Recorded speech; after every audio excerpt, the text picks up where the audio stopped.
മാർപ്പാപ്പയുടെ ആരോഗ്യനില തൃപ്തികരമെന്ന് വത്തിക്കാൻ തുടർച്ചയായി ഉണ്ടായ ശ്വാസതടസ്സം പരിഹരിക്കാനായി കഴിഞ്ഞ ദിവസം ഛർദിയും മറ്റ് ആരോഗ്യ പ്രശ്നങ്ങളും അദ്ദേഹത്തിന് ഉണ്ടായിരുന്നു. നിലവിൽ അത്തരം ആരോഗ്യ പ്രശ്നങ്ങളില്ല എന്ന് ഡോക്ടർമാർ അറിയിച്ചു. മാർപ്പാപ്പ കൃത്യമായി ഭക്ഷണം കഴിക്കുന്നുണ്ടെന്നും ആശുപത്രി അധികൃതർ അറിയിച്ചിട്ടുണ്ട്. ഐസൻ ജോസ് വിവരങ്ങളുമായി ചേരുന്നു. ഐസൻ, ആരോഗ്യനില തൃപ്തികരമെന്നാണോ ഏറ്റവും ഒടുവിലത്തെ അപ്ഡേഷൻ?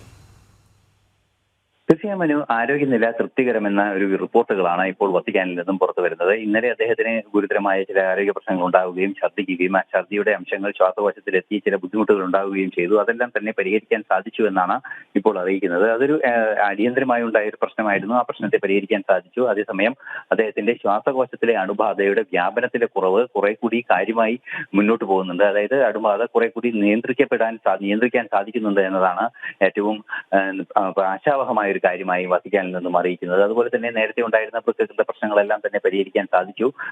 എന്നാൽ സാങ്കേതികമായി വലിയ അലട്ടലില്ലാതെ വലിയ ബുദ്ധിമുട്ടുകളില്ലാതെ പരിഹരിക്കാവുന്ന അവസ്ഥയിലേക്ക് എത്തിയിട്ടുണ്ട് എന്നാണ് ഇപ്പോൾ അറിയാൻ സാധിക്കുന്നത്. മാത്രമല്ല ചില സങ്കീർണാവസ്ഥകൾ അദ്ദേഹത്തിന് നേരിടുന്നുണ്ട്. 88 വയസ്സുണ്ട്. അത്തരത്തിലുള്ള പ്രശ്നങ്ങളെല്ലാം നേരിടുന്നുണ്ടെങ്കിലും ഇപ്പോൾ അദ്ദേഹത്തിന് കാര്യമായ ശ്വാസതടസ്സമില്ലെന്നും കൃത്യമായ ബ്രീത്തിങ് എക്സസൈസ്, അതായത് ശ്വാസകോശങ്ങളുടെ ആരോഗ്യം നിലനിർത്തുന്നതുമായി ബന്ധപ്പെട്ട വ്യായാമങ്ങൾ, ഫിസിയോതെറാപ്പിക്ക് സമാനമായ വ്യായാമങ്ങളെല്ലാം തന്നെ അദ്ദേഹം ചെയ്യുന്നുണ്ട്. അതിനും ബുദ്ധിമുട്ടില്ല. അതുപോലെ തന്നെ ഭക്ഷണം കഴിക്കുന്നുണ്ട്. കൃത്യമായ ഇടവേളകളിൽ കൃത്യമായ ഭക്ഷണം കഴിക്കുന്നുണ്ട്. അതുപോലെ തന്നെ മറ്റു ആരോഗ്യ പ്രശ്നങ്ങളൊന്നുമില്ല എന്നും അറിയിക്കുന്നുണ്ട്. മാത്രമല്ല ശാന്തമായി ഉറങ്ങാൻ സാധിക്കുന്നുണ്ട്. ഇന്നലെ അദ്ദേഹം കുർബാന അർപ്പിക്കുകയും ചെയ്തു, കുർബാനയിൽ പങ്കെടുക്കുകയും ചെയ്തു എന്ന വിവരങ്ങളും പുറത്തു വരുന്നുണ്ട്. നിലവിൽ ആരോഗ്യസ്ഥിതി തൃപ്തികരമെന്നാണ് ഇന്നലെ ആശങ്കാജനകമായ നിമിഷങ്ങളിലൂടെ കടന്നുപോയെങ്കിലും ഇന്ന് ആരോഗ്യസ്ഥിതി തൃപ്തികരമെന്ന റിപ്പോർട്ടുകളാണ് വത്തിക്കാനിൽ നിന്നും പുറത്തു വരുന്നത്.